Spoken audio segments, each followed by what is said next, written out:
ಆತ್ಮೀಯ ಚಿಂತನ ಪ್ರಭಾ ಚಾನಲ್ ವಾಹಿನಿಯ ಎಲ್ಲ ವೀಕ್ಷಕರಿಗೆ ನಮಸ್ಕಾರಗಳು. ಬೆಂಗಳೂರು ಗ್ರಾಮಾಂತರ 8 ಲೋಕಸಭಾ ಕ್ಷೇತ್ರಗಳಲ್ಲಿ MP ಚುನಾವಣೆ ನಡೀತಾ ಇದೆ. ಆ 8 ಕ್ಷೇತ್ರಗಳಲ್ಲಿ ಒಂದಾದಂತಹ ನಾಡಪ್ರಭು ಕೆಂಪೇಗೌಡರು ಜನಿಸಿದಂತಹ ಮಾಗಡಿಗೆ ಇವತ್ತು ನಮ್ಮ ಪಯಣ, ಅಂದರೆ ನಮ್ಮ ಚಿಂತನ ಪ್ರಭಾ ಚಾನಲ್ ಪ್ರಯಾಣ ಬೆಳೆಸ್ತಾ ಇದೆ. ತಾವೆಲ್ಲರೂ ಇದನ್ನು ನೋಡಬೇಕು. ಯಾಕೆಂತಂದರೆ ಪ್ರಜೆಗಳೇ ಪ್ರಭುಗಳು. ಆ ಜನನಾಯಕರನ್ನ ಅವರು ಪ್ರಭುಗಳೇ ಆಯ್ಕೆ ಮಾಡ್ಕೋಬೇಕು. ಹಾಗಾಗಿ ಆ ಪ್ರಭುಗಳ ಮನಸ್ಸಲ್ಲಿ ಯಾರಿಗೆ ಒಲವಿದೆ ಅನ್ನೋದನ್ನು ತಿಳ್ಕೊಳ್ಳೋಣ ಬನ್ನಿ. ಹಾಗಾದರೆ ತಡ ಯಾಕೆ, ನಾಡಪ್ರಭು ಕೆಂಪೇಗೌಡರು ಜನಿಸಿದಂತಹ ಮಾಗಡಿಗೆ ಹೋಗೋಣ ಬನ್ನಿ. ಅಣ್ಣ ನಮಸ್ತೆ. ನಮಸ್ಕಾರ. ಈಗ MP ಎಲೆಕ್ಷನ್ ಬರ್ತಾಯಿದೆ. ಈಗ ಯಾರು ನಿಂತವ್ರೆ ಗೊತ್ತಲ್ಲ? ಗೊತ್ತು. ಯಾರು? DK Suresh, CN Manjunath, doctor CN Manjunath. ಈಗ ಇರ್ತಕ್ಕಂಥ MP ಎಲೆಕ್ಷನ್ಗೆ ಅದ್ರ ಬಗ್ಗೆ ನಿಮ್ಮ ಅಭಿಪ್ರಾಯ ಏನು? ಏನಿಲ್ಲ, ಏನು ಕೆಲಸ ಕಾರ್ಯ ಏನು ಮಾಡಿಲ್ಲ. ಈ ಟೈಮ್ ಬಂತು ಅಂದರೆ ಕುಕ್ಕರ್ ಕೊಡ್ತಾರೆ, ಗ್ಯಾಸು ಅವು ಹಾಕ್ನೋಡ್ಸಿ ಹೇಳ್ಬಿಟ್ಟು ಜನಕ್ಕೆ ಏನು ಮಾಡ್ತಾನಿಲ್ಲ, ಏನಿಲ್ಲ. ಬರೀ ದುಡ್ಡಿನ ಮೇಲೆ ಮಾಡ್ತಾವ್ರೆ, ದರ್ಪ ಮಾಡ್ತಾವ್ರೆ ಅಷ್ಟೇ ಅವರು. ಈಗ ನಿಮ್ಮ ಊರಿಗೆ ಏನು ಒಳ್ಳೆ ಕೆಲಸ ಆಗಬೇಕು? ನಮಗೆ ಏನು ಆಗಬೇಕು, ಅವರಿಂದ ನಮಗೇನು ಆಗಬೇಕಾಗಿಲ್ಲ. ಈಗ CN ಮಂಜುನಾಥ್ ನಿಂತವ್ರೆ ಡಾಕ್ಟ್ರು, ಒಳ್ಳೆ ಮನುಷ್ಯರು, ಅವ್ರು ಗೆದಿಬೇಕು ಅಷ್ಟೇ ನಮಗೆ ಮೈನು. ಈಗ ನಿಮ್ಮೂರಿಗೆ ಏನು ಒಳ್ಳೆ ಕೆಲಸ ಆಗಬೇಕು? ನಮ್ಮೂರಿಗೆ ಏನು ಚರಂಡಿ ಕೆಲಸ, ರೋಡು, ಕಾಂಟ್ರಾಕ್ಟು ಎಲ್ಲ ಅವು ಇವು ಮಾಡಬೇಕು. ಈಗ ಸಂಸದರು ಸ್ಪಂದಿಸಿದಾರೆ ನೀವು ಹೇಳಿದ್ದಕ್ಕೆಲ್ಲ? ಯಾವುದು ಸ್ಪಂದಿಸಿಲ್ಲ, ಏನು ಸ್ಪಂದಿಸಿಲ್ಲ. ಈಗ ವೋಟ್ ಹಾಕೋರ್ಗೆ ಏನು ಹೇಳ್ತೀರಾ? ವೋಟ್ ಹಾಕೋರಿಗೆ ಡಾಕ್ಟ್ರು ಮಂಜುನಾಥ್ ಕಾಕಿ ಅಂತ. ವೋಟ್ ಹಾಕೋರ್ಗೆ ದುಡ್ಡು, ಎಂಡ, ಕುಕ್ಕರ್ ಪಕ್ಕರ್ಗೆ ಕರೆಸ್ಕೊಂಡು ಅಂಥವ್ರು ಈಸ್ಕಳೆ ಹೋಗ್ಬಾರ್ದು. ಜನ ಮೋಸ ಮಾಡ್ತಾರೆ, ಎಲ್ಲರೂ ತಂದು ಕೊಡೋದು, ಈಸ್ಕೊಬಿಡೋದು. ಅವರು ನಮ್ಗೆ ಆಗ್ತಾರೆ ಅಂತ ಹೇಳ್ತಾರೆ. ಈ ಸತಿ ಯಾವ್ದು ಮಾಡ್ರೂ ಗೆದ್ದೆ CN ಮಂಜುನಾಥ್, ಡಾಕ್ಟರ್ ಮಂಜುನಾಥೇ ಗೆದ್ದೆಯೋದು. ಬರ್ತಾಯಿದೆ. ಅದ್ರ ಬಗ್ಗೆ ನಿಮ್ಮ ಅಭಿಪ್ರಾಯ ಏನು? ಅಭಿಪ್ರಾಯ ಯಾವುದು, ಯಾವ ಸರ್ಕಾರನೂ ಇದಾಗಲಿ ನಮ್ಗೆ ಅನುಕೂಲ ಆಗಬೇಕು ಸರ್, ಅಷ್ಟೇ, ಇನ್ನೇನೂ ಇಲ್ಲ. ಇವಾಗ ನಿಮ್ಮ ಊರಿಗೆ ಏನು ಒಳ್ಳೆ ಕೆಲಸಗಳಾಗಬೇಕು? ಕೆಲಸಗಳು ಬೇಜಾನ್ ಕೆಲಸ ಇರ್ತವೆ, ಅವೆಲ್ಲ ಮಾಡ್ಸೋಕ್ಕಾಗಲ್ಲ ಅವ್ರ ಕೈಲಿ. ಯಾವುದಾದ್ರೂ ಒಂದಾದರೆ ಯಾವುದಾದ್ರೂ ಮಾಡಿಸ್ತಾರೆ. ಎಲ್ಲ ಕೆಲಸ ಮಾಡಿಸಿ ಅಂದರೆ ಯಾವುದಕ್ಕೂ ಆಗಲ್ಲ. ಇವಾಗ ಯಾರ್ಯಾರು ನಿಂತವ್ರೆ ಅಂತ ಗೊತ್ತಾ MP ಎಲೆಕ್ಷನ್ಗೆ? ಗೊತ್ತು. ಯಾರ್ಯಾರು ಹೇಳಿ? ಮಂಜುನಾಥು, DK ಸುರೇಶು. ಅವರಿಂದ ನೀವೇನು ನಿರೀಕ್ಷೆ ಮಾಡ್ತೀರಾ? ಗೆಲ್ಲೋರಿಂದ ಏನು ನಿರೀಕ್ಷೆ ಮಾಡ್ತೀರಾ? ಗೆಲ್ಲೋರು ಅವ್ರ ಹಣೆ ಬರ, ಜನಗಳು ಇದು ಮಾಡಬೇಕಷ್ಟೇ ಹೊರ್ತು ಜನಗಳ ಮುಂದೆ ಅವ್ರೇನು ಇದು ಮಾಡೋಕ್ಕಾಗಲ್ಲ. ಈಗ ಎಂಡ, ದುಡ್ಡು, ಕುಕ್ಕರ್ ಎಲ್ಲ ಕೊಟ್ಟು ಓಟ್ ಹಾಕ್ಸ್ಕೊಂತಾರಲ್ಲ, ಅದ್ರ ಬಗ್ಗೆ ಓಟ್ ಹಾಕೋರಿಗೆ ಏನು ಹೇಳ್ತೀರಾ? ಸರು ಅದು ಅವರಾಗಿ ಅವರು ಇದು ಮಾಡಿಬಿಟ್ಟವ್ರೆ, ಜನಗಳಿಗೆ ಸಂಪರ್ಕ ಮಾಡೋಕ್ಕೆ. ವ್ಯಕ್ತಿ ನೋಡಿ ಮಾಡಬೇಕು, ಅಷ್ಟು ಬಿಟ್ಟರೆ ಇನ್ನೇನು ಇಲ್ಲ ಸರ್. ನಿಮ್ಮ ಊರು ಯಾವುದು? ನಿಮಗೆ ಎಲ್ಲಿ ನಿಮಗೆ ಬೆಂಗಳೂರು ಗ್ರಾಮಾಂತರಕ್ಕೆ ಸೇರುತ್ತೆ ತಾನೇ? ಬೆಂಗಳೂರು ಗ್ರಾಮಾಂತರ. ಈಗ ಯಾರ್ಯಾರು ನಿಂತಿದ್ದಾರೆ ಅಂತ ಗೊತ್ತಾ? ಅದೇ DK ಸುರೇಶ್ ಕಾಂಗ್ರೆಸ್ಸಿಂದ, ಮತ್ತು BJPಯಿಂದ ನಮ್ಮ ನಾಯಕರಾದಂಥ ಮಂಜುನಾಥ್. ಈಗ ಎಲೆಕ್ಷನ್ ಬರ್ತಾ ಇದೆಯಲ್ಲ, ಅದ್ರ ಬಗ್ಗೆ ನಿಮ್ಮ ಅಭಿಪ್ರಾಯ ಏನು? ನಮ್ಮ ಅಭಿಪ್ರಾಯ ಏನೂ ಇಲ್ಲ ಸರ್. ನಮ್ಮ ಅಭಿಪ್ರಾಯ 2 ಸಾರಿ ಗೆಲ್ಸಿದ್ದೀವಿ. ಒಂದು ಸತಿ ಮಂಜುನಾಥ್ಗೆ ಅವಕಾಶ ಕೊಟ್ಟರೆ ಭಾರಿ ಒಳ್ಳೆಯದು. ಯಾಕೆಂದರೆ ಕೇಂದ್ರ ಸರ್ಕಾರ BJP ಆಯ್ತದೆ, ನಮಗೆ ಒಂದು ಕರ್ನಾಟಕಕ್ಕೆ ಒಂದು ಹೆಮ್ಮೆ ಬರೋಂತಕ್ಕಂಥ ಮಂತ್ರಿ ಕೊಡ್ಬೋದು, ಮತ್ತು ಒಂದು ಅವಕಾಶ ಸಿಗ್ಬೋದು. ಇವತ್ತು ಕಾಂಗ್ರೆಸ್ಸು ಸುರೇಶ್ ಗೆದ್ರುವ ಹಿಂದೂ ಚೇರ ಕುಂತ್ಕೊಳ್ಳೋದಯ್ಯ, ಮೊದಲು ಚೇರಕ್ಕೆ ಬರ್ತಾರ. ಇವತ್ತು ಕ್ಯಾಬಿನೆಟ್ ಮಂತ್ರಿ ಕೊಡೋಕ್ಕೂ ನಮಗೆ ಯಾರಿಗೇಳು ಮಂಜುನಾಥ್ಗೆ ಅವಕಾಶ ಅದು. ಅದು ನಾವು ಕಳ್ಕೊಬೇಡ್ದು ಅಂತ ಹೇಳ್ತಾ ಇದ್ದೀನಿ ಸರ್, ಅಷ್ಟು ಬಿಟ್ರೆ ಏನು ಹೇಳೋಲ್ಲ. ಈಗ ನಿಮ್ಮೂರಿಗೆ ಏನು ಒಳ್ಳೆ ಕೆಲಸ ಆಗಬೇಕು? ನಮ್ಮೂರಿಗೆ ಎಲ್ಲ ಕೆಲಸ ಎಲ್ಲ ನಿಂತೋಗವೆ, ಕೆಲಸ ಮಾಡಿಸ್ಲಿ ಬಿಡಿಸ್ಲಿ ಅಂದರೆ ಈ ಸಾರಿ ಕೇಂದ್ರ ಸರ್ಕಾರ ಮೋದಿದೆಯಾ, ನಮ್ಮ ಕಾಂಗ್ರೆಸ್ಸು ಆಗೋಕ್ಕಾಗಲ್ಲ. ಕರ್ನಾಟಕ ರಾಜ್ಯದಲ್ಲಿ ಒಂದು ಮಾತು ಕೇಳ್ತಿರೋ, ಖರ್ಗೆ ಪ್ರಧಾನಮಂತ್ರಿ ಮಾಡ್ತೀವಿ, ಆಯ್ತದ? ಅದು ಸಾಧ್ಯವೇ ಇಲ್ಲ. ಆಯ್ದಂಗೆ ಇದು ಹೇಳಿ ಬುದ್ಧಿ, ಮೋದಿನೇ ಪ್ರಧಾನಮಂತ್ರಿ. ಆದರೆ ನಾವೊಂದು ಅವಕಾಶ ಸಿಕ್ಕತ್ತೆ ನಮಗೆ. ಮಂಜುನಾಥ್ಗೆ ಓಟ್ ಹಾಕಿ ಗೆಲ್ಸ್ಕೊಂಡ್ರೆ ಇವತ್ತಿನ ದಿವಸದಲ್ಲಿ ಒಳ್ಳೆ ಕ್ಯಾಬಿನೆಟ್ ಮಂತ್ರಿ ಕೊಡ್ತಾರೆ ನಮಗೆ, ಕರ್ನಾಟಕ ರಾಜ್ಯಕ್ಕೆ ಒಂದು ಕೊಟ್ಟೆ ಕೊಡ್ತಾರೆ. ಒಪ್ಕೋತೀರಾ? ನೀರಿನ ಬೇಡ, ನೀರು ಬಿಡೋಕ್ಕಲ್ಲ ಅವ್ರ ಕೈಲಿ. ಪೈಪೆಲ್ಲ ಮಾರ್ಕೊಂಡ್ರು ಬಿಡಿ ಸಾ, ಪೈಪು ಮಾರ್ಕೊಂಡ್ರು, ಎಲ್ಲ ಮಾರ್ಕೊಂಡ್ರು. ನಮಗೆ ನೀರು ಬೇಕಿಲ್ಲ ಅಂದರೆ ನೀರೂ ಬೇಕಿಲ್ಲ, ಏನೂ ಬೇಕಿಲ್ಲ. ಆಮೇಲೆ ಕಾಂಗ್ರೆಸ್ ಸರ್ಕಾರದಲ್ಲಿ BJP ಸರ್ಕಾರ ಇದ್ದಾಗ ಮೇಕೆದಾಟಕ್ಕೆ ಹೋದ್ರು, ಅಡ್ಗಡ್ಡೆ ಹಾಕ್ಬಿಡ್ತೀವಿ ಅಂತ. ಇವರೆಲ್ಲ ನಮ್ಮ ಹುಡುಗರು ಹೋದರು. ಆದರೆ ಸರ್ಕಾರ ಅದೇ ಇವತ್ತು ಸಿದ್ದರಾಮಯ್ಯನೇ ಮುಖ್ಯಮಂತ್ರಿ, ಡಿ ಕೆ ಶಿವಕುಮಾರೇ ಒಪ್ಕೋದಿರಾ? ಇವತ್ತು ಯಾಕೆ ನೀರು ತಂದು ಬಿಡೋಕ್ಕಾಗಲಿಲ್ಲ? ನಾನು ಕೇಳಿದ ಇಷ್ಟು ಪ್ರಶ್ನೆ, ಯಾಕೆ ಬಿಡೋಕ್ಕಾಗಲಿಲ್ಲ? ಸರ್ಕಾರ ಅವ್ರದ್ದೇ. ಬಿ ಜೆ ಪಿ ಸರ್ಕಾರ ಇದ್ದಾಗ ಮಾತ್ರ ಹೋದರು, ಅಲ್ಲಿ ಧರಣಿ ಕುಂತರು. ಇವತ್ತು ಆಗಲ್ಲ, ಸಮಸ್ಯೆಗಳು ಜಾಸ್ತಿ ಇವೆ. ಹೆಂಗಸ್ರಿಗೆ ಫ್ರೀ, ಹೆಂಗಸ್ರಿಗೆ 2,000 ದುಡ್ಡು, ಹೆಂಡು ಸತ್ತೋದವರಿಗೆ ದುಡ್ಡೇ ಇಲ್ಲ. ನನಗೆ ಹೆಂಡು ಸತ್ತೋಗೋಳೆ ದುಡ್ಡು ಯಾರು ಕೊಡೋರು? ಓಲ್ಡ್ ಪೆನ್ಷನೂ ಇಲ್ಲ, ಮತ್ತು ಹೆಂಡ್ರದೂ ಇಲ್ಲ, ಅಕ್ಕಿದೂ ಇಲ್ಲ. ನಾವು ಹೆಂಗೆ ಜೀವನ ಮಾಡೋದು? ನಾವು ಹೆಂಗೆ ನಂದು ಅದು ರೇಷನ್ ಕಾರ್ಡ್ ನನ್ನ ಮೊದಲನೇ ಹೆಸರು ನನ್ನ ಹೆಂಡ್ರದೆಯ, ಸತ್ತೋದ್ಲು 1.5 ವರ್ಷ ಆಯಿತು. ಕಾರ್ಡ್ ಚೇಂಜ್ ಮಾಡಿಸ್ಕೊಳ್ಳೋಕ್ಕೂ ಆಗಲಿಲ್ಲ ನಮ್ಮ ಕೈಲಿ. ಯಾಕೆ? ನಮ್ಮ ಅಪ್ಪಣೆ ಇಲ್ಲ ಒಂದು. ಆದರೆ ಈ ಪರಿಸ್ಥಿತಿ ಹಿಂಗಿದೆ. ಅಂದರೆ ನಮ್ಮ ಆಸೆ ಏನು ಗೊತ್ತಾ ಸರ್?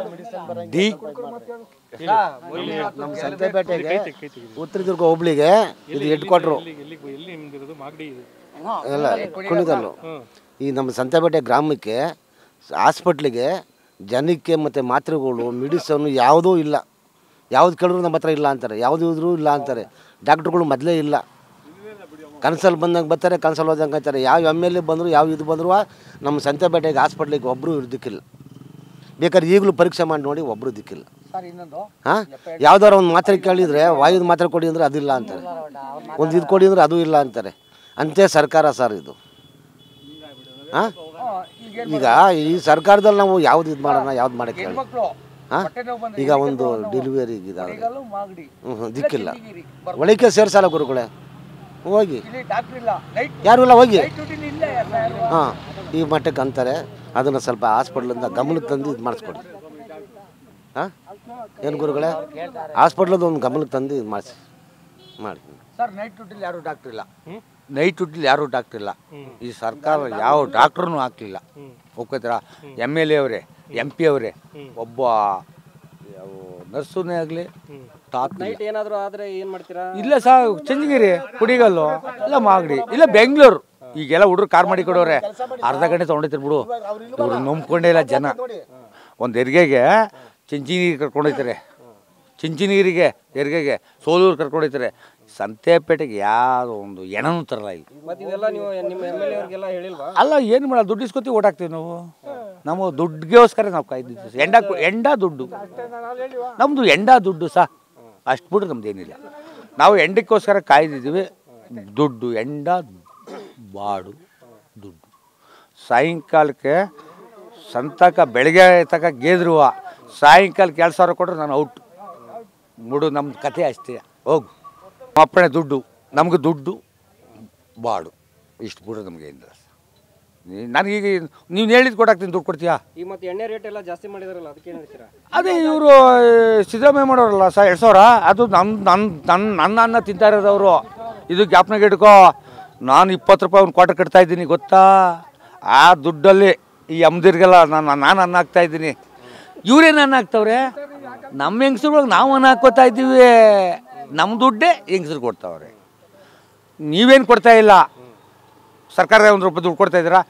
ರೈತರು ಬೆಂಗಾಲು ಯಾರಿಗ ರೈತರಿಗೆ ಈ ರಾಷ್ಟ್ರದಲ್ಲಿ ರೈತರು ದುಡ್ದಂತಕ್ಕಂಥ ಅನ್ನ ಬೆಳೆಯೋಂತಕ್ಕಂಥ ನೀನು ತಿಂತಿ. ಯಾರಿಗಾರ 10 ರೂಪಾಯಿ ಬಡ್ಜೆಟಲ್ಲಿ ತೆಗೆದವ್ರ? ಕೃಷಿ ಇಲಾಖೆ ತೆಗೆದವ್ರೇನೆಯ? ಓಯೋ ನೀನು ಸರ್ಕಾರ ಕಟ್ಕೊಂಡು ನನಗೇನು ಬೇಕಾದ್ರೆ ನನಗೆ ಎಂಡ ಕುಡಿಬೇಕು ನೋಡಿರಿ. ನಾನು ಬೆಳಿಗ್ಗೆ ಕುಡಿಯೋದು, ನನ್ನ ಮಗ ಬೆಳಿಗ್ಗೆನೇ. ನನಗೆ ಕಾಂಗ್ರೆಸ್ ಯಾರಾದ್ರೂ BJP JDS ನಾನು ಕುಡುಕ ದುಡ್ಡು ಕೊಟ್ಟರೆ ಓಟ್ ಹಾಕ್ತೀನಿ ನಿಂತೀನಿ. ವಾತಾರಿಕೆ ಏನಾಯ್ತೀನೋ ಗೊತ್ತಿಲ್ಲ ನೋಡ್ರಿ.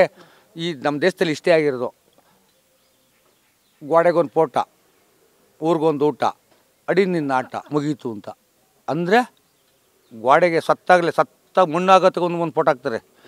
11 ದಿವಸಕ್ಕೆ ಒಂದು ಊರಿಗೊಂದು ಊಟ ಹಾಕ್ತಾರೆ. ನಡಿ ನಿನ್ನ ಆಟ ಮುಗೀತು ಅಂತಾರೆ. ಧೂಪನೂ ಹಚ್ಚಲ್ಲ, ಕಡ್ಡಿನೂ ಹಚ್ಚಲ್ಲ, ಹೋಗೋಣ ಕೆಲಸ. ಮತ್ತೆ ಹೆಂಡಕ್ಕೋಸ್ಕರ ಮತ್ತೆ ಓಟ್ ಮಾಡ್ಕೊಂಡ್ಬಿಟ್ಟಿದ್ದೀವಿ, ನಮ್ಮ ದೇಶ ಮಾರ್ಕೊಂಡ್ಬಿಟ್ಟಿದ್ದೀವಿ. ಯಾಕೆ ಇವತ್ತು ಮುಸ್ಲಿಮ್ಸು ಒಂದೇ ಒಂದು ಓಟು ಹಾಕಲ್ಲ, ಕಾಂಗ್ರೆಸ್ಗೆ ಹಾಕ್ತಾರೆ. ನಮ್ಮಲ್ಲಿ ಹಿಂದೂಗಳು ನಾವು ಬುದ್ಧಿ ಕಲಿಯೋವರೆಗೂ ಇಷ್ಟೇ. ಗೌರ್ಮೆಂಟ್ ಆಸ್ಪತ್ರೆ ತಿಂಗಳಿಗೆ ಹೋಗ್ತಿತ್ತು, ಅಮ್ಮ ಮೇಡಮ್ಮ ಬರಲ್ಲ. ನಿಮ್ದು ಯಾವ ಊರು? ಎಲ್ಲಿ? ಭೀಮನ್ಪುರ. ಎಲ್ಲಿಗೆ ಸೇರುತ್ತೆ? ಇದು ಪಂಚಾಯತ್ ಸೇರ್ತದೆ. ಹಿಂಗಾಗ್ಬಿಟ್ಟದೆ. ರೋಡು ಯಾವ ಆಗಿಲ್ಲ, ಬೆಂಗಳೂರು ಗ್ರಾಮಾಂತರ ಹಿಂಗಾಗಿದೆ ನೋಡು. ಯಾವ ಡಾಕ್ಟ್ರು ಇಲ್ಲ, ಯಾವ ಇದು ಇಲ್ಲ, ಒಂದು ಮೆಡಿಕಲ್ಲು ಇಲ್ಲ, ಏನು ಇಲ್ಲ. ನೋಡ್ಕೋಬೇಕು ನೋಡಿ, ನಾವು ಒತ್ತು ತರಕ್ಕೆ ಮಾತೆ ತರಕ್ಕೆ ಈಗ ಹುಷಾರಿಲ್ಲ ಮನೆಗೆ. ಹಿಂಗಾಗಿದೆ ಕತೆ. ಕೇಳೋರು ಇಲ್ಲ, ಹೇಳೋರು. ಅವ್ರು ನಮ್ಮ ಇವ್ರು ಹೇಳ್ದಂಗೆ ಅವ್ರು ಬಂದರೆ ನಮಗೆ ಕರ್ನಾಟಕಕ್ಕೆ ಒಂದು ಒಳ್ಳೇದು ಮಾಡ್ತಾರೆ, ಹೆಸರು ಪಡ್ತಾರೆ. MP ಎಲೆಕ್ಷನ್ ಹಾಂ, ನಿಮ್ಮ ಊರಿಗೆ ಏನೇನು ಒಳ್ಳೇದಾಗಬೇಕು? ರೋಡ್ ಆಗಬೇಕು, ಸ್ವಲ್ಪ ನೀರು ಆಗಬೇಕು, ಅಷ್ಟು ಕುಡಿಯೋ ನೀರಿಗಾರು ನೀರು ಬೇಕು, ಅಷ್ಟಾದ್ರೆ ಸಾಕು. ನಮಗೆ ರೋಡ್ ಚೆನ್ನಾಗಿ ಆಗಬೇಕು, ಅದೊಂದು ಎರಡೇ ನಮಗೆ ಬೇಕು. ಸರ್, ಇವಾಗ MP ಎಲೆಕ್ಷನ್ ಬರ್ತಾ ಇದೆ. ಹೌದು ಸರ್. ಅದ್ರ ಬಗ್ಗೆ ನಿಮ್ಮ ಅಭಿಪ್ರಾಯ ಏನು ಸರ್? ಈ ಬಾರಿ ಇಲ್ಲಿ ಡಿ.ಕೆ. ಸುರೇಶ್ ತುಂಬ ಕೆಲಸ ಮಾಡೋರು ಸರ್.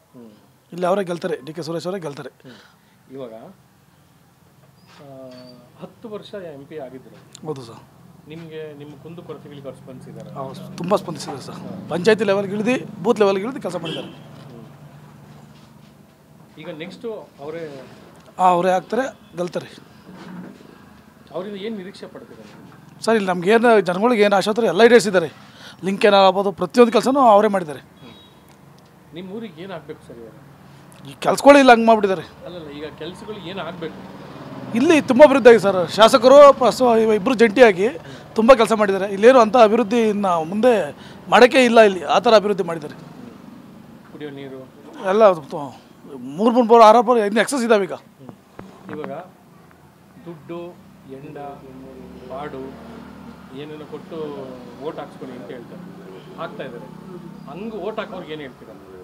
ಆ ಥರ ಇಲ್ಲಿ ಆ ಥರ ಯಾವುದು ಬೇರೆ ಕಡೆ ಆಗ್ತಿದ್ದಾರೆ, ಅವ್ರಿಗೆ ಏನು ಹೇಳ್ತೀರಾ? ಒಂದು ಮೆಸೇಜ್ ಆ ಥರ ಇಲ್ಲಿ ಏನು ಆ ಥರ ಇದಾಗಿಲ್ಲ. ಅಲ್ಲ, ಬೇರೆ ಕಡೆ ಇಸ್ಕೊಂಡು ಹಾಕಂತಾರೆ, ಅಂಥವ್ರಿಗೆ ಏನು ಹೇಳ್ತೀರಾ? ಆ ಥರ ಅವ್ರವ್ರ ಅಭಿಪ್ರಾಯ, ವೈಯಕ್ತಿಕ ಅಭಿಪ್ರಾಯ, ಅದನ್ನು ನಾವು ಇದು ಮಾಡೋಕ್ಕಲ್ವಲ್ಲ. ಯಂಗ್ಸ್ಟರ್ಗಳು ಮತ ಹಾಕೋರ್ಗೆ ಏನು ಹೇಳ್ತೀರಾ?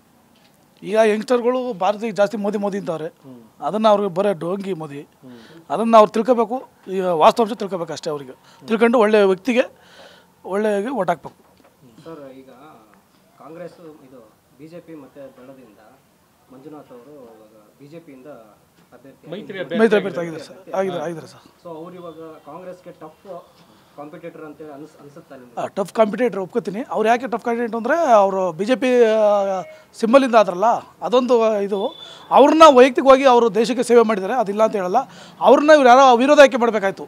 ಅಂಥವ್ರ ತಗೊಂಬಂದು ಇಲ್ಲಿ ಚುನಾವಣೆ ತಂದು ನಿಲ್ಲಿಸಿ ಅವ್ರನ್ನ ಇದು ಮಾಡಿದ್ದು ಬಲಿಪಶು ಮಾಡ್ದಂಗೆ ಇದು ಅಷ್ಟೇ. ಇದು ಅಂಥವ್ರು ಅವಿರೋಧ ಆಯ್ಕೆ ಮಾಡಬೇಕಾಯ್ತು. ಅವರು ಅಂಥವ್ರಾಗಿದೆ. ಇಲ್ಲ ಬೆಂಗಳೂರು ಇದವಲ್ಲ ಸಿಟಿ 3 ಕ್ಷೇತ್ರ ಬೆಂಗಳೂರು ಖಾಲಿದ್ದು. ಬೆಂಗಳೂರಲ್ಲಿ ಯಾರು ಕೊಟ್ಟರು BJP ತುಂಬ ಈಜಿಯಾಗಿ ಗೆಲ್ಲುತ್ತೆ ಅಂತ ಅಂತಾರೆ. ಅಲ್ಲೋ ನಿಲ್ಸ್ಕೋಬೇಕಾಯ್ತು. ಇದು ಟಫ್ ಕ್ಷೇತ್ರಕ್ಕೆ ತಂದು ನಿಲ್ಲಿಸಿ, ಅದು ಪ್ರಬಲ ಸ್ಪರ್ಧಿ ಮೇಲೆ ತಂದು ನಿಲ್ಲಿಸಿ ಇವ್ರನ್ನ ಬಲಿಪಶು ಮಾಡ್ತಾರೆ ಅಂತ ನನ್ನ ವೈಯಕ್ತಿಕ ಅಭಿಪ್ರಾಯ ಆ ವಿಚಾರದಲ್ಲಿ. ಸರ್, ಇವಾಗ ಲೋಕಸಭಾ ಚುನಾವಣೆ ಬರ್ತಿದೆ, ಅದ್ರ ಬಗ್ಗೆ ನಿಮ್ಮ ಅಭಿಪ್ರಾಯ ಏನು ಸರ್? ಸರ್, ಏನಿಲ್ಲ, ನಾವು ಅಲ್ಲೇ 40-45 ಆಯಿತು. ನಾವು ಈ 18ರಿಂದ 30 ವರ್ಷದ ಮಕ್ಕಳಿಗೆ, ಯುವಕರಿಗೆ ಒಂದು ನನಗೆ ಅನಿಸಿದ್ದು ಹೇಳಬೇಕು ಅನಿಸ್ತೀನಿ. ದಯವಿಟ್ಟು ಈ BJP ಅವ್ರು ಹೇಳ್ತಾರಲ್ಲ ಧರ್ಮ ಅಪಾಯದಲ್ಲಿದೆ ಅಂತ ಹೇಳ್ತಾರಲ್ಲ, ಅದು ಆ ಮಾತನ್ನ ನಂಬೇಡಿ. 80% ನಾವು ಹಿಂದೂಸ್ ಇದ್ದೀವಿ. ನಾನು ಹಿಂದೂನೇ. 1 ಕೋಟಿ ಕೊಟ್ಟರು ನಾನೇನು ಮುಸ್ಲಿಮಾಗಿ ಕನ್ವರ್ಟ್ ಆಗಲ್ಲ. ಈ ದೇಶದಲ್ಲಿ ಧರ್ಮ ಅಪಾಯದಲ್ಲಿಲ್ಲ, BJP ಸಂಘ ಪರಿವಾರ ಅಪಾಯದಲ್ಲಿದೆ. ದಯವಿಟ್ಟು ಎಚ್ಚೆತ್ಕೊಂಡು ಮತ ಹಾಕಿ ಅಂತ ನಾನು ಕೇಳ್ಕೊತೀನಿ ಸರ್, ಅಷ್ಟೇ. ಈಗ 1947ರಿಂದ 2014 ತನಕ ಈ ದೇಶದ ಆಡಳಿತ ನಡೆದ ಅಷ್ಟೂ ರಾಜಕೀಯ ಪಕ್ಷಗಳು, ಅಷ್ಟೂ ಸರ್ಕಾರಗಳು ಈ ದೇಶದ ಏಳಿಗೆಗೋಸ್ಕರ ಮಾಡಿದ ಸಾಲ 57 ಲಕ್ಷ ಕೋಟಿ. ಸುಮಾರು 70 ವರ್ಷದಲ್ಲಿ ಮಾಡಿರೋ ಸಾಲ 57 ಲಕ್ಷ ಕೋಟಿ. ಈ 2014ರಿಂದ 2024 ತನಕ ಬರೀ 10 ವರ್ಷದಲ್ಲಿ ಸನ್ಮಾನ್ಯ ಮೋದಿ ಮತ್ತು ಅವ್ರ ಪರಿವಾರ ಮಾಡಿರೋ ಸಾಲ ಬಂದು 157 ಲಕ್ಷ ಕೋಟಿ. ಅಂದರೆ ಹೆಚ್ಚು ಕಮ್ಮಿ 3 ಪಟ್ಟು ಜಾಸ್ತಿ ಆಗಿದೆ. ಅಭಿವೃದ್ಧಿ ಯಾವ 11 ದಿವಸ ರಾಮ ಮಂದಿರ ಓಪನಿಂಗಲ್ಲಿ 11 ದಿವಸ ಈ ದೇಶದ ಪ್ರಧಾನಿ ವ್ರತ ಮಾಡ್ತಿದ್ದೀನಿ ಅಂತ ಆ ದೇವಸ್ಥಾನ ಈ ದೇವಸ್ಥಾನ ತಿರುಗಿದ್ರು. ಅಂದರೆ ಈ ದೇಶ ಏನು 11 ದಿನಗಳ ಕಾಲ ಈ ದೇಶ ಒಬ್ಬ ಪ್ರಧಾನಿ ಇಲ್ದಂಗೆ ಕಾರ್ಯನಿರ್ವಹಿಸಿದೆ. ಯಾವುದೇ ಧರ್ಮ ಅಪಾಯದಲ್ಲಿಲ್ಲ. ಯಾವುದೇ ಹಿಂದೂಸ್ ಇರ್ಬೋದು, ಮುಸ್ಲಿಮ್ ಇರ್ಬೋದು, ನಾವೆಲ್ಲ ಒಂದಾಗಿ ಬಾಳ್ತಾ ಇದ್ದೀವಿ. ಮುಂದಿನ ಅದೇ ರೀತಿ ಬಾಳೋಣ. ದಯಮಾಡಿ ಸಂಘ ಪರಿವಾರದವರು ಮತ್ತು BJPನ ಏನು ಹೇಳ್ತಾರೋ ಅದೆಲ್ಲ ಬಿಟ್ಬಿಟ್ಟು ನಮಗೆ ನೀವು ಇಡೀ ದೇಶದಲ್ಲಿ ಬ್ರಿಟಿಷರು ನಮ್ಮ ದೇಶ ಬಿಟ್ಟು ಹೋದಾಗ ಒಂದು ಸರಿಯಾದ ಒಂದು ಸ್ಕೂಲ್ಗಳಿರಲಿಲ್ಲ, ಸರಿಯಾಗಿ ಒಂದು ಇದಿರಲಿಲ್ಲ. ಸನ್ಮಾನ್ಯ ಮೋದಿ ಮತ್ತು BJP ಸರ್ಕಾರ ಈ 10 ವರ್ಷದಲ್ಲಿ ಮಾಡಿರೋದೇನು ಗೊತ್ತಾ? 70 ವರ್ಷದಲ್ಲಿ ಕಟ್ಟಿದ್ದನ್ನ ಅಷ್ಟನ್ನು ಮಾರಿದಷ್ಟೇ ಸಾಧನೆ, ಬಿಟ್ಟರೆ ಅವ್ರದ್ದು ಏನು ಸಾಧನೆ ಅನ್ನೋದು ಏನೂ ಇಲ್ಲ ಸರ್. ದಯಮಾಡಿ ಇದನ್ನು ಯುವಕರು ಎಚ್ಚೆತ್ಕೋಬೇಕು. ಮುಂದೆ ನಮ್ಮ ಮಕ್ಳಿಗೂ ಬಿಟ್ಟು ಹೋಗಬೇಕು. ನಮ್ಮ ಮಕ್ಕಳು ಮೊಮ್ಮಕ್ಕಳು ನಮ್ಮ ಮುಂದಿನ ಪೀಳಿಗೆಗೆ ಬಿಟ್ಟು ಹೋಗ್ಬೇಕು ಈ ದೇಶ ನಾವು. ದಯಮಾಡಿ ಅರ್ಥ ಮಾಡಿಕೊಂಡು ದಯಮಾಡಿ ಮತಗಟ್ಟೆಗೆ ಬಂದು ಈ ಬಿ ಜೆ ಪಿ ಸರ್ಕಾರ BJP ಮೋದಿ ವಿರುದ್ಧ ಮತ ಚಲಾಯಿಸಿ ಅಂತ ನಾನು ಪ್ರಾಮಾಣಿಕವಾಗಿ ಕೇಳ್ಕೊತೀನಿ ಅವ್ರನ್ನ. ಕುಣಿಗಲ್ಲ ಅದ್ರ ಬಗ್ಗೆ ನೀವು ಸರ್ 2018 ಡಾಕ್ಟರ್ ರಂಗನಾಥ್ ಬಂದರು ಇಲ್ಲಿಗೆ ಕ್ಷೇತ್ರದ ಶಾಸಕರಾಗಿ ಬಂದರು. ತವಾಗಲಿ ಕುಕ್ಕರ್ ಆಗಲಿ ಅಥವಾ ಡೈನಿಂಗ್ ಸೆಟ್ ಆಗಲಿ ಅಥವಾ ಮನೆಗೆ ಬೇಕಾದ ವಸ್ತುನಾಗಲಿ ಅವರೇನು ಎಲೆಕ್ಷನ್ ಬಂತು ಅಂತ ಕೊಟ್ಟಿರೋದಲ್ಲ. ನೀವು 2018 ಲೆಕ್ಕ ಹಾಕೊಂಡ್ರೂ 17 ಲೆಕ್ಕ ಹಾಕೊಂಡ್ರೂ ಪ್ರತಿ ವರ್ಷ ಏನೋ ಒಂದು ಜನಗಳಿಗೆ ಬಡವರಿಗೆ ಅನುಕೂಲ ಆಗೋ ಥರ ಕೊಡ್ತಾನೆ ಬಂದಿದ್ದಾರೆ. ಕೋವಿಡಲ್ಲಿ ಇತಿಹಾಸದಲ್ಲಿ ಕೋವಿಡಲ್ಲಿ ಯಾರೂ ಮಾಡೋಕ್ಕಾಗ್ದಿರೋದನ್ನು ಸಾಧನೆ ಮಾಡಿದ್ದೀವಿ. ನಾನು ಕೂಡ ಭಾಗಿಯಾಗಿದ್ದೀನಿ ಅದರಲ್ಲಿ. ಇಲ್ಲೇ ರೈತರುಗಳು ಬೆಳೆದ ಬೆಳೆಗಳು ಮಾರೋಕ್ಕಾಗ್ತಿರಲ್ಲ, ಅವತ್ತು ಮಾರ್ಕೆಟ್ ಇರಲ್ಲ, ಲಾಕ್ಡೌನ್ ಆಗಿತ್ತು. ಅವತ್ತು ನಮ್ಮ ನಾಯಕರುಗಳು ಬಂದು ಪ್ರತಿಯೊಂದು ತೋಟಕ್ಕೆ ಹೋಗಿ ಅವ್ರು ರೈತರು ಬೆಳೆದಿರೋದು ಆ ಪದಾರ್ಥಕ್ಕೆ ಎಷ್ಟು ಖರ್ಚಾಗದೆ ಅಟ್ಲೀಸ್ಟು ಲಾಭ ಕೊಡೋಕ್ಕಾಗ್ದಿರೋ ಅವ್ನು ಮಾಡಿರೋ ಖರ್ಚಾರ ಹುಟ್ಲಿ ಅಂತ ಒಂದು ಬೆಲೆ ನಿಗದಿ ಮಾಡಿ, ಟೊಮೊಟೊ ಇರ್ಬೋದು, ಕಲ್ಲಂಗಡಿ ಹಣ್ಣು ಇರ್ಬೋದು, ಅದು ತರಕಾರಿ ಇರ್ಬೋದು, ಕ್ಯಾರೆಟ್ ಇರ್ಬೋದು, ಈರುಳ್ಳಿ ಇರ್ಬೋದು, ಎಲ್ಲನೂ ಅವ್ರು ದುಡ್ಡು ಕೊಟ್ಟು ತೊಗೊಂಡು ಅದನ್ನು ನಮ್ಮಂಥ ಕಾರ್ಯಕರ್ತರ ಕೈಲಿ ಮನೆಗೆ ಬಾಗಿಲಿಗೆ ಹೋಗಿ ತೊಗೊಂಡೋಗಿ ಕೊಡಿ ಅಂತ ತಲುಪಿಸಿದಂಥ ಕೀರ್ತಿ ಯಾರಿಗಾರ ಸಲ್ಲುತ್ತೆ ಅಂದರೆ. ಆಮೇಲೆ 20 ಲಕ್ಷ ಮಾತ್ರೆ ಮಲ್ಟಿವಿಟಮಿನ್ಸ್ ಮಾತ್ರೆಗಳನ್ನ ಮನೆಗೆ ತಲುಪಿಸಿದ್ರು ಅವತ್ತು. ಕೋವಿಡ್ ಸತ್ತಂಥ ವ್ಯಕ್ತಿಯ ಬಾಡಿನ ಶವ ಸಂಸ್ಕಾರ ಮಾಡಿದ್ರೆ ಎತ್ತು ಮಕ್ಕಳೇ ಬೇಡ ನಮಗೆ ತೊಗೊಂಡೋಗ್ಬಿಡಿ ನಮ್ಮ ಪರಿಸ್ಥಿತಿ ಇದ್ದಾಗ ಅದು ಶವ ಸಂಸ್ಕಾರ ಮಾಡೋರು ಏನೂ ಆಗಲ್ಲ, ನಾವು ಯಾರೂ ಸಾಯಲ್ಲ ಅಂತ ತೋರಿಸ್ಕೊಟ್ಟಿದ್ದು ಯಾರು ಈ ದೇಶದಲ್ಲಿ ಯಾರು ಇದ್ದರೆ ಅದು ಸನ್ಮಾನ್ಯ DK ಸುರೇಶು ಮತ್ತು ಡಾಕ್ಟರ್ ರಂಗನಾಥ್. ನೀವು ಅವತ್ತಿನ ಕೇಂದ್ರ ಸಚಿವರಾಗಿದ್ದ ದಿವಂಗತ ಸುರೇಶ್ ಅಂಗಡಿ ಅವ್ರದ್ದು ಶವ ಸಂಸ್ಕಾರ ನೋಡಿದ್ರಿ ಅಂತ ಅನ್ಕೋತೀನಿ. ಒಬ್ಬ ಕೇಂದ್ರ ಸಚಿವನ ಡೆಡ್ ಬಾಡಿನ ಡೆಲ್ಲಿಯಿಂದ ಬೆಳಗಾಂ ಥರದಲ್ಲಿ ಡೆಲ್ಲಿಲಿ ಮಣ್ಣು ಮಾಡೋಕ್ಕೆ ಹೋಗಿ ಶವ ಸಂಸ್ಕಾರ ಮಾಡೋಕ್ಕೆ ಹೋಗಿ JCBಯಿಂದ ಕೆಳಗೆ ದಬ್ಬಾಕ್ಬಿಡ್ತಾರೆ. ಅಂಥ ಕೇಂದ್ರ ಸರ್ಕಾರದ ಆ ನೀತಿಗಳಿಗೆ ಅವರ ಪಾಲಿಸಿಗಳಿಗೆ ಸೆಡ್ ಹೊಡೆದು ಶವ ಸಂಸ್ಕಾರ ಮಾಡಿದ್ರೆ ಏನೂ ಆಗಲ್ಲ ಅಂತ ತೋರಿಸ್ಕೊಟ್ಟಿದ್ದು ಇತಿಹಾಸದಲ್ಲಿ ಯಾರು ಇದ್ದರೆ ಅದು DK ಸುರೇಶ್ ಮತ್ತು ಡಾಕ್ಟರ್ ರಂಗನಾಥ್ ಇವರಿಬ್ಬರು ಹೆಸರು ಮಾತ್ರ ಶಾಶ್ವತವಾಗಿ ಉಳಿತದೆ. ಆಮೇಲೆ ಅವತ್ತು ಇದೇ ಡಾಕ್ಟರ್ ರಂಗನಾಥ್ ಅವರು ತಮ್ಮ ಅವತ್ತು ರಕ್ತದ ಅದೇನೋ ಇದು ಬರುತ್ತೆ, ಅದನ್ನು ಫಸ್ಟು ಯಾರು ದಾನ ಮಾಡಿದ್ರೆ ಅದನ್ನು ಅದು ಡಾಕ್ಟರ್ ರಂಗನಾಥ್ ಪ್ಲೇಟ್ಲೆಟ್ಸ್ನ ಇದು ಕೊಡೋಕ್ಕೆ ಇದು ಮಾಡಿದರೆ ಅದು ಡಾಕ್ಟರ್ ರಂಗನಾಥ್ ಅಷ್ಟೇ. ಇವತ್ತು ಮಂಜುನಾಥ್ ಅವ್ರು ಬಂದಿದ್ದಾರೆ. ಮಂಜುನಾಥ್ ಅವ್ರಿಗೇನು ಅಧಿಕಾರ ವ್ಯಾಮೋಹ ಇಲ್ವಾ? ಅವ್ರಿಗೆ ಎಷ್ಟು ವಯಸ್ಸು ಇವತ್ತು? 67, 68. ರಾಜ್ಯ ಸರ್ಕಾರಿ ನೌಕರದ್ದು ನಿವೃತ್ತಿ ವಯಸ್ಸು ಎಷ್ಟಿದೆ? 60. 7 ವರ್ಷ 8 ವರ್ಷ ಯಾಕೆ ಎಕ್ಸ್ಟ್ರಾ ಮಾಡ್ತಾರೆ? ದೇವೇಗೌಡರು ಒಳಿಯ ಅಂತ ಅದನ್ನು ಬಳಸ್ಕೊಂಡೆ ತಾನೆ. ನಾನು ವೈಯಕ್ತಿಕವಾಗಿ ಮಂಜುನಾಥವ್ರನ್ನ ಟೀಕೆ ಮಾಡೋಕ್ಕೆ ಹೋಗಲ್ಲ. ಮಂಜುನಾಥ್ ಅವ್ರಿಗೆ ಈ 8 ಕಾನ್ಸ್ಟಿಟ್ಯೂನ್ಸಿಯ 8 ವಿಧಾನಸಭಾ ಕ್ಷೇತ್ರದ ಪ್ರತಿಯೊಂದು ಬರೀ ಗ್ರಾಮ ಪಂಚಾಯತಿಗೆ ಹೋಗಿ ಅವ್ರು ವಾಪಸ್ ಅವ್ರು ನೋಡ್ಕೊಂಡು ಹೋಗೋಕ್ಕೆ 5 ವರ್ಷ ಸಾಕಾಗಲ್ಲ ಅವ್ರಿಗೆ. DK ಸುರೇಶು ಮನೆಗೆ ತಿರುಗಿದ್ದಾರೆ, ಹಳ್ಳಿ ತಿರುಗಿದ್ದಾರೆ. ಇವತ್ತು ಎಷ್ಟು ಅಭಿವೃದ್ಧಿ ಕಾರ್ಯಗಳು ಯಾವುದೇ ಬೇಡ, ಇದೇ ಸರ್ಕಲಲ್ಲಿ ಹೋಗಿದೆ ನೋಡಿ. ಇವತ್ತು ನಾನು ಚಿತ್ರದುರ್ಗ ಹೋಬಳಿ ಇವತ್ತು ಸರ್ಕಾರ ಬಂದಿನ 10 ತಿಂಗಳಾಗಿದೆ. ಅವರ ಅಣ್ಣ DK ಶಿವಕುಮಾರ್ ಅವರು ನೀರಾವರಿ ಸಚಿವರಾಗಿದ್ದಾರೆ. ಕಳೆದ ಸಮ್ಮಿಶ್ರ ಸರ್ಕಾರದಲ್ಲಿ ಕುಮಾರಸ್ವಾಮಿ ಸರ್ಕಾರದಲ್ಲಿ 600 ಚಿಲ್ಲರೆ ಕೋಟಿ ಒಂದು ಲಿಂಕ್ ಕೆನಾಲ್ಗೆ ಅನುಮೋದನೆ ಕೊಟ್ಟಿದ್ದರು. ಅದನ್ನು BJP ಸರ್ಕಾರದವರು ಕ್ಯಾನ್ಸಲ್ ಮಾಡಿದರು. ಈ 10 ತಿಂಗಳಲ್ಲಿ ಮತ್ತೆ ಅದನ್ನು ನಾನು ತಿರ್ಗಾ ಸ್ಯಾಂಕ್ಷನ್ ಮಾಡಿಸ್ತೀನಿ ನಮ್ಮ ಸರ್ಕಾರ ಬರುತ್ತೆ ಅಂತ ಡಾಕ್ಟರ್ ರಂಗನಾಥ್ ಅವರು 2023 ಚುನಾವಣೆಯಲ್ಲಿ ಮಾತು ಕೊಟ್ಟು ಹೋಗಿದ್ರು. ಅದರಂತೆ ಈ ಬರೀ 10 ತಿಂಗಳಲ್ಲಿ ಅದನ್ನು ಸ್ಯಾಂಕ್ಷನ್ ಮಾಡಿಸಿ ಶಂಕುಸ್ಥಾಪನೆ ಮಾಡಿಸಿ ಈಗ ಕೆಲಸ ಸ್ಟಾರ್ಟ್ ಆಗಿದೆ. ಅದು DK ಸುರೇಶ್ ಅವರು ಒಂದು ಕಾನ್ಸ್ಟಿಟ್ಯೂನ್ಸಿಗೆ, ಕುಣಿಗಲ್ ಕಾನ್ಸ್ಟಿಟ್ಯೂನ್ಸಿಗೆ ಬರೀ 10 ತಿಂಗಳಲ್ಲಿ 1600 ಕೋಟಿ ರೂಪಾಯಿ ಅನುದಾನ ತಂದಿದ್ದಾರೆ ಅಂದರೆ ಅದು DK ಸುರೇಶು ಮತ್ತು ಡಾಕ್ಟರ್ ರಂಗನಾಥ್ ಅವ್ರ ಶ್ರಮ, DK ಶಿವಕುಮಾರ್ ಅವ್ರ ಶ್ರಮ. TCಗಳು 25,000ಕ್ಕಿಂತ ಹೆಚ್ಚು ಪ್ರತಿಯೊಬ್ಬ ರೈತನಿಗೂ ಒಂದು TC ಕೊಟ್ಟಿದ್ದಾರೆ. ಬರೀ ಅದು ಬೆಂಗಳೂರು ಗ್ರಾಮಾಂತರ ಲೋಕಸಭಾ ಕ್ಷೇತ್ರದಲ್ಲಿ ಮಾತ್ರ ಆಗಿರೋದು. ಇನ್ನು ಇಡೀ ಕರ್ನಾಟಕದಲ್ಲಿ ಎಲ್ಲ ತಮ್ಮರಿ ಇದನ್ನು ಮಾಡಿದ್ನ ಸನ್ಮಾನ್ಯ ಯಡಿಯೂರಪ್ಪನವ್ರು ಬಂದು 2000 ಇದರಲ್ಲಿ ಬಂದು 20 ಬಂದು ಅದನ್ನು ಮಾಡೋಕ್ಕಾಗಲ್ಲ, ಇದು ಸರ್ಕಾರಕ್ಕೆ ಬಗ್ಸಕ್ಕೆ ಹೊರೆ ಅಂತ ಶರ ಬರೆದೊಟ್ಟೋದ್ರು. ಈ ಚನ್ನಪಟ್ಟಣ ಇರ್ಬೋದು, ಕನಕಪುರ ಇರ್ಬೋದು, ಮಾಗಡಿ ಇರ್ಬೋದು, ರಾಮನಗರ ಇರ್ಬೋದು, ಕುಣಿಗಲ್ಲು ಇಷ್ಟೇ ತಾಲೂಕಿಗೆ ಅನುಕೂಲ ಆಗಿರೋದು ಅಂದರೆ ಅದು DK ಸುರೇಶ್ ಅವರು, DK ಶಿವಕುಮಾರ್ ಅವ್ರ ಕಾರಣ. ಇಂಥದ್ದು ಯಾವ್ದಾರ ಒಳ್ಳೆ ಕೆಲಸ ಯಾರು ಮಾಡಿದರೆ BJP ಅವರು ದಳದವರು ಬರೀ ಧರ್ಮದ ಮೇಲೆ ಎತ್ಕಟ್ಬಿಟ್ಟು ಹೊಡೆದಾಡ್ಸೋದಲ್ಲ ರೀ ರಾಜಕಾರಣ. ನಾವು ಇನ್ನೂ ಬಾಳಬೇಕು, ಬದುಕಬೇಕು. ಈಗ ಹೆಚ್ಚು ಕಮ್ಮಿ 170-180 ಲಕ್ಷ ಕೋಟಿ ಸಾಲ ಇದೆಯಲ್ಲ ದೇಶದ್ದು. ಪ್ರತಿಯೊಬ್ಬ ಮನುಷ್ಯನ ತಲೆ ಮೇಲೆ ಎಷ್ಟಿದೆ ಅಂತ ಯಾರು ಇದನ್ನು ಯುವ ಪೀಳಿಗೆ ಅರ್ಥ ಮಾಡ್ಕೋತಾ ಇದ್ದೇನೆ ರೀ. 1,20,000 ಚಿಲ್ಲರೆ ಬರುತ್ತೆ ಪ್ರತಿಯೊಬ್ಬ ಮನುಷ್ಯನ ತಲೆ ಮೇಲೆ ಇರೋ ಸಾಲ 1,20,000. ಇನ್ನೂ 5 ವರ್ಷ ಏನಾರ ಮೋದಿಯವ್ರಿಗೆ ಆಡಳಿತ ಕೊಟ್ಟರೆ ಈ ದೇಶನ ಸಂಪೂರ್ಣವಾಗಿ 250 ಲಕ್ಷ 300 ಲಕ್ಷ ಕೋಟಿನ ಸಾಲ ಮಾಡಿಬಿಟ್ಟು ದೇಶನ ದಿವಾಳಿ ಮಾಡಿಬಿಟ್ಟು ತನಗೆ ವಯಸ್ಸಾಯಿತು ಅಂತ ಮನೆಗೆ ಹೋಗ್ತಾರೆ. ಅವತ್ತು ಅನುಭವಿಸೋರು ಯಾರು? ಎಂಥದ್ದು BSNL ಅಂತ ಸಂಸ್ಥೆನ ಹೊಡೆದಾಕಿದ್ರು ಜಿಯೋ ಉದ್ಧಾರ ಮಾಡೋಕ್ಕೆ. ಎಲ್ಲ ಏರ್ಪೋರ್ಟು, ರೈಲ್ವೆ ಸ್ಟೇಷನ್ಸ್ ಎಲ್ಲ ಅದಾನಿ ಅನ್ನೋ ಒಬ್ಬ ಬಂಡವಾಳಶಾಹಿಗೆ ಅಡ ಇಡ್ತಾ ಇದ್ದಾರೆ.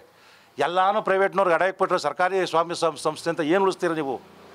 ದಯಮಾಡಿ ಮಕ್ಕಳು ಧರ್ಮದಿಂದ ಏನೂ ಆಗಲ್ಲ ರೀ. ನಾನು ಬೆಳಗ್ಗೆದ್ದು ಈಗ ರಾಮ ಮಂದಿರ ಈಗ ಮೊನ್ನೆ ಪೇಜಾವರ ಶ್ರೀಗಳು ಹೇಳಿದ್ದಾರೆ, ಏನಂತ ಹೇಳಿದ್ದಾರೆ, ಪಿಂಡ ಪೂರ್ಣಗೊಳಗೆ ಇನ್ನೂ 2 ವರ್ಷ ಬೇಕು ಅಂತ ಹೇಳಿದ್ದಾರೆ.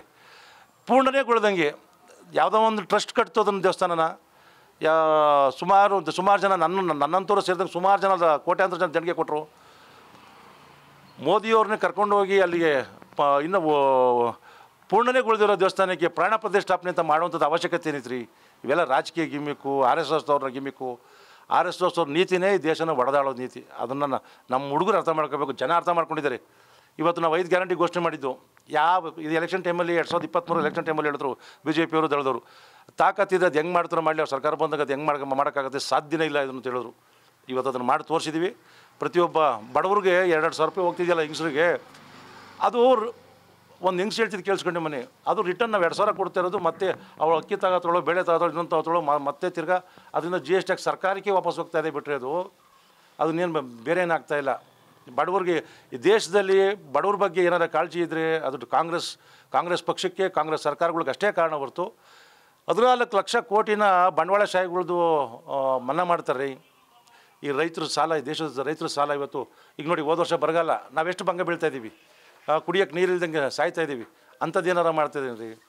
ಅಕ್ಷಯ್ ಕುಮಾರ್తో ಕೂತ್ಕೊಂಡು ನೀನು ಮಾವನಣ್ಣ ಹೆಂಗೆ ಕತ್ತರಿಸ್ಕೊಂಡು ತಿಂತೀಯಾ ಇಲ್ಲ ಕೆಚ್ಕೊಂಡು ತಿಂತೀಯಾ, ಇವೇನು ರೀ? ತಾಕತ್ತಿದ್ರೆ ಮೋದಿಯವ್ರಿಗೆ ಒಂದೇ ಒಂದು ಈ ದೇಶದ ಪತ್ರಕರ್ತರನ್ನ ಒಂದೇ ಒಂದು ಗಂಟೆ ಸನ್ಮಾನ್ಯ ಮನಮೋಹನ್ ಸಿಂಗ್ ಅವ್ರು ಮಾಡೋರು. ಒಂದು ವಿದೇಶ ಪ್ರಯಾಣ ಮಾಡಿದ್ರೆ ಹೋಗ್ತಾ ಒಂದು ಪ್ರೆಸ್ ಮೀಟ್ ಮಾಡೋರು, ಬಂದು ಫ್ಲೈಟಿಂದ ಕೆಳಗಿಳಿತಾ ಒಂದು ಪ್ರೆಸ್ ಮೀಟ್ ಮಾಡೋರು. ಈ ದೇಶದ ಪುಣ್ಯಾತ್ಮ ಬಂದು 10 ವರ್ಷ ಆಯ್ತಲ್ಲ, ಒಂದು ಪ್ರೆಸ್ ಮೀಟ್ ಮಾಡೋಕ್ಕೆ ಹೋಗ್ತಿದ್ದೀನಿ 1 ಅವರ್ ಕೂತ್ಕೊಂಡು ಈ ದೇಶದ ಮೀಡಿಯಾನ ಅಡ್ರೆಸ್ ಮಾಡಲಿಕ್ಕೆ ಗೊತ್ತಾಗುತ್ತೆ ಅವ್ರು ಹೋಗ್ತೇನು, ಅವ್ರು ಏನು ಓದೋರು ಅಂತ ಗೊತ್ತಾಗುತ್ತೆ. ಸುಳ್ಳು ಅಫಿಡೇವಿಟ್ಗಳು ಹಾಕೋದು ಇವತ್ತೇನಾಗ್ತಿದೆ ರೀ? ಎಲೆಕ್ಟ್ರಾಲ್ ಬಾಂಡ್ಸ್ ಏನಾಗಿದೆ ಅಂತ ನೋಡಿದ್ದೀರಾ? 14 ಅವ್ರಿಗೆ ಎಲೆಕ್ಟ್ರಾಲ್ ಬಾಂಡ್ಸ್ ಅವ್ರಿಗೆ ಶೇರ್ನ ಖರೀದಿ ಮಾಡಿರೋ 14 ಕಂಪ್ನಿಗಳ ಮೇಲೆ ಎಂಥದ್ದು ED CBI ರೇಡ್ ನಡೀತಿದ್ದು. ಯಾವಾಗ ಇವ್ರು ಬಾಂಡ್ಸ್ ತಗೋತಾರೋ ED CBI ರೇಡ್ಸ್ ನಿಂತೋಗುತ್ತೆ. ಇದೇನು ರೀ? ಆಮೇಲೆ ಈ ಲಾಟ್ರಿ ಮತ್ತು ಇದು ನಮ್ಮ ಆನ್ಲೈನ್ ಗೇಮ್ಸು ಆಡಿಸೋರ್ತವು ಸಾವಿರಾರು ಕೋಟಿ ಅವರು ದೇಣಿಗೆ ಪಡಿತಾರೆ ಅಂದರೆ ಈ ದೇಶನ ಎಲ್ಲ ತೊಗೊಂಡೋಗ್ಬಿಡ್ತಾರೆ ರೀ. ಇನ್ನು ನಾವಿರ್ತೀವಿ, ಇರಲ್ಲ, ಮೋದಿ ಇರ್ತಾರೆ, ಇವತ್ತಿರ್ತಾರೆ, ನಾಳೆಗೆ ಇರಲ್ಲ, ನಾನು ಇರ್ತೀನಿ, ನಾಳೆಗೆ ಇರಲ್ಲ. ದೇಶ ಉಳಿಬೇಕು, ಕಟ್ಟಕಡೆದಾಗಿ ದೇಶ ಉಳಿಬೇಕು. ಈ ದೇಶದ ಪ್ರಜಾಪ್ರಭುತ್ವ ಹಿಂಗೆ ಉಳ್ಕೋಬೇಕು. ಸಂವಿಧಾನದ ಮೇಲೆ ನಂಬಿಕೆ ಇಡಬೇಕು. ಸಂವಿಧಾನ ಮಾತಿರ್ತಾರೆ BJPಯವರು, RSSನವರು ಸಂವಿಧಾನ ಬದಲಾಯಿಸ್ಬೇಕು. ಏನಕ್ಕೆ ಬದಲಾಯಿಸ್ತಾರೆ ರೀ? ಬರೀ 70 ವರ್ಷ ಕೊಟ್ಟಿರೋ ನಮ್ಮ ದಲಿತರಿಗೆ, ನಾನು OBCನವ್ರಿಗೆ 70 ವರ್ಷ ಕೊಟ್ಟಿರೋ ರಿಸರ್ವೇಷನ್ನೇ ತಡ್ಕೊತಾ ಇಲ್ವಲ್ಲ ಇವರು. 3000 ವರ್ಷದಿಂದ ಪಾಪ ನಾವು ಅವ್ರಿಗೆ ಈ ಮನುಸ್ಮೃತಿಗಳು ಅವ್ರ ಮೇಲೆ ದಬ್ಬಾಳಿಕೆ ಮಾಡೋರಲ್ಲ, ಪಾಪ ಅವ್ರು ಹೆಂಗೆ ಸೇರಿಸ್ಕೊಂಡಿರ್ಬೇಕು ರೀ? ದಯಮಾಡಿ ನಾವೆಲ್ಲ ಒಂದೇ. ಹೌದು, ರಿಸರ್ವೇಷನ್ನು ಏನು ಕೊಟ್ಟಿದೆ ಮೀಸಲಾತಿ ಅಂದರೆ ಅವರು ಸಮಾಜದಲ್ಲಿ ಒಂದು ಮುಖ್ಯವಾಣಿ ಬರಲಿನ ಕಾರಣಕ್ಕೆ ಕೊಟ್ಟಿದೆ ಸರ್ಕಾರಗಳು, ಬಿಟ್ಟರೆ ಅವ್ರನ್ನೇನೋ ತೊಗೊಂಡೋಗಿ ಇದು ಕುಣಿಸ್ಬೇಕು ಅಂತಲ್ಲ. ಆದರೂ ಇವತ್ತು ಎಷ್ಟೋ ಜನ ಬಡವರು ಇನ್ನೂ ತಿನ್ನಕ್ಕೆ ಇಟ್ಟಿಲ್ದಂಗೆ ಅವ್ರಿ.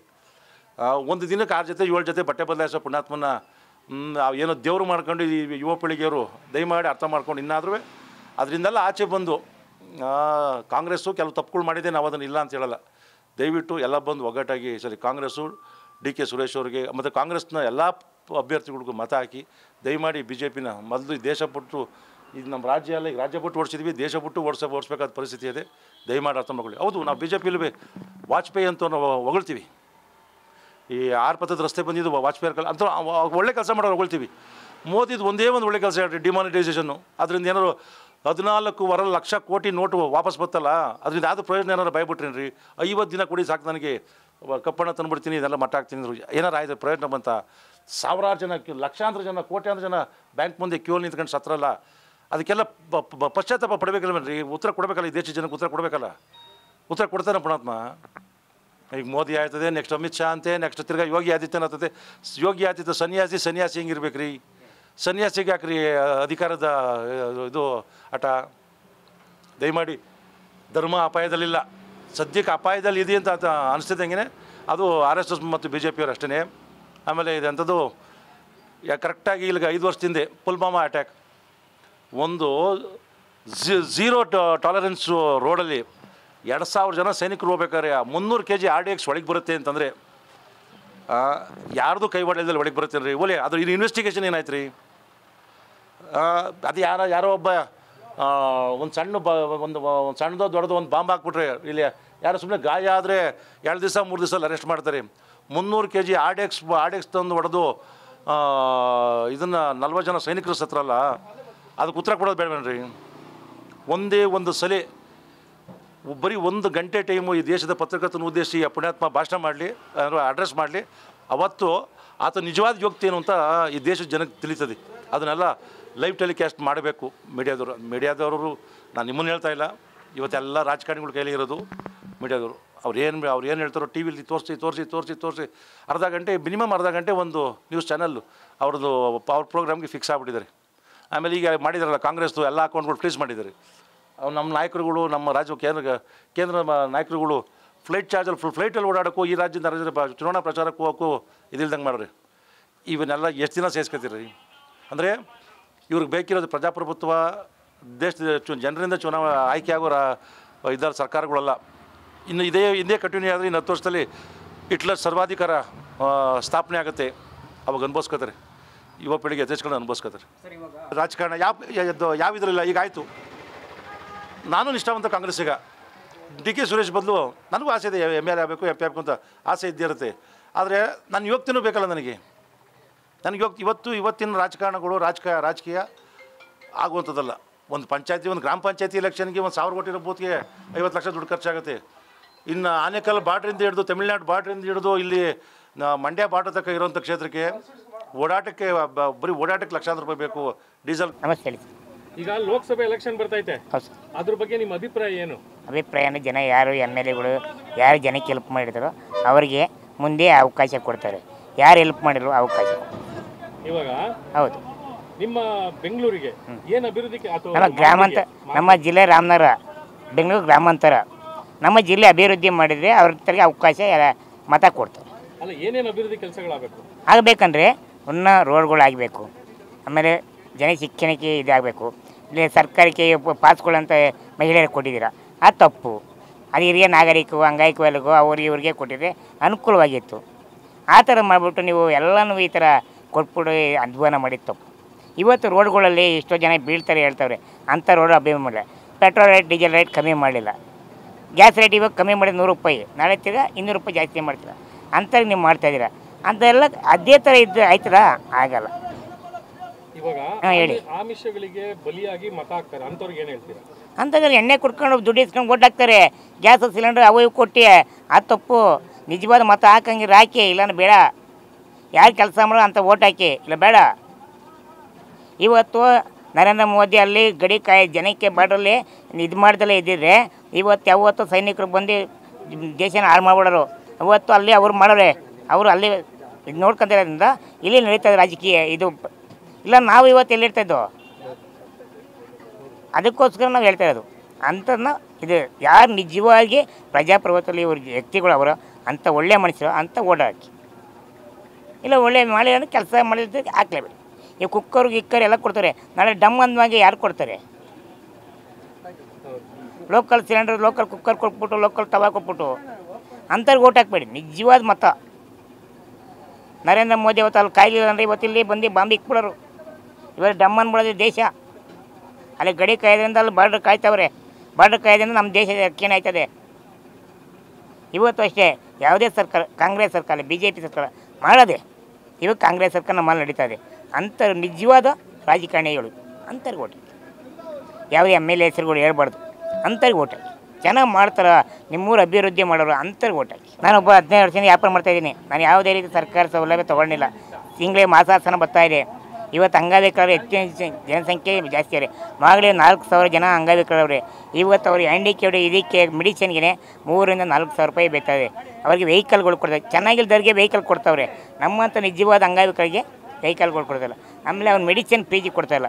ಇವತ್ತು ಸರ್ಕಾರನ ಕೇಳೋದಂದ್ರೆ ಏನಂದರೆ 4,000 ರಿಂದ 5,000 ರೂಪಾಯಿ ಭತ್ಯೆ ಮಾಡಿ ನಮಗೆ 1,400 ರೂಪಾಯಿ ಸಾಲ್ತಾಯಿಲ್ಲ. ನಮಗೆ ದಿನಕ್ಕೆ 35 ರೂಪಾಯಿ 40 ರೂಪಾಯಿ ಹೋಟ್ಲಲ್ಲಿ ತೊಗೊಂಡ್ರೆ ಊಟಕ್ಕೆ ನಮಗೆ 3 ಟೈಮು 150 ರೂಪಾಯಿ ಊಟಕ್ಕೆ ಬರ್ತದೆ. ನಾವು ದುಡಿಯೋದೇ 105 ರೂಪಾಯಿ ಸಂಪಾದನೆ. ಅದರಲ್ಲೇ ಊಟಕ್ಕೆ ಕೊಟ್ಬಿಟ್ಟು ನಾವು ಅಂಗಡಿ ಬಾಡಿ ಹಂಗೆ ಕೊಟ್ಟ ಇದು ಹೆಂಗೆ ಮಾಡೋದು? ದಯವಿಟ್ಟು ಅಂಗವಿಕಲ ಭತ್ಯೆನ ಒಂದು 5,000 ರೂಪಾಯಿ ಹೆಚ್ಚಳ ಮಾಡಿ ಅಂತ ಸರ್ಕಾರ ಕೇಳ್ಕೊತಾ ಇದ್ದೀನಿ. ಅದನ್ನು ನೀವು ಮನವಿ ಜಾಸ್ತಿ ಒತ್ತಡ ಕೊಟ್ಟು ಹೇಳಬೇಕು. Okay, thank you sir.